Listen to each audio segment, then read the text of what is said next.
ചോദ്യം ചോദിക്കട്ടോ. മറ്റു പല കാര്യങ്ങൾ പറഞ്ഞുകൊണ്ട് വികസന മുരടിപ്പിന്റെ ഒരു ആസ്ഥാനമായി മാറിയ വടകര കഴിഞ്ഞ 5 വർഷം ഇവിടെയുള്ള MP വെറും നോക്കുകുത്തിയായിരുന്നു ഡൽഹിയിൽ പോയിരുന്ന ഒരു അവസ്ഥയാണ് കാണാനുണ്ടായിരുന്നത്.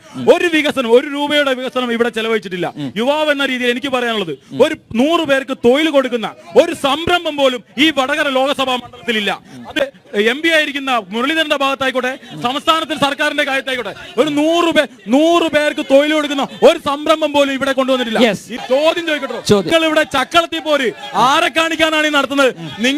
നിങ്ങളുടെ ഈ പ്രകടന പത്രികയിൽ കാണുന്നില്ലെന്ന് പറഞ്ഞു. നിങ്ങൾക്ക് 2 കൂട്ടർക്ക് ഒരുമിച്ചിരുന്ന് തയ്യാറാക്കിയാൽ പോരായിരുന്നോ? ഒരുമിച്ച് ഇന്ത്യ മുന്നണിയുടെ ഒരുമിച്ച് തയ്യാറാക്കിയാൽ പോരായിരുന്നോ? ആരെ കാണിക്കാനാണ് ഈ ചക്കളത്തി പോര് കാണിക്കുന്നത്? ഈ ഇടതുപക്ഷത്തിന്റെ പ്രതിനിധി ഈ മുമ്പ് നമ്മളെ രക്ഷാപ്രവർത്തനവുമായി ബന്ധപ്പെട്ട് നമ്മൾ കണ്ടതാണ് ഹെൽമറ്റ് കൊണ്ടുള്ള രക്ഷാപ്രവർത്തനം. ഇപ്പോൾ അത് വേറൊരു രീതിയിൽ മാറിയിട്ട് സന്നദ്ധ പ്രവർത്തനം, ബോംബ് ഉണ്ടാക്കുന്ന രീതിയിലുള്ള സന്നദ്ധ പ്രവർത്തനമാണ് ഇന്ന്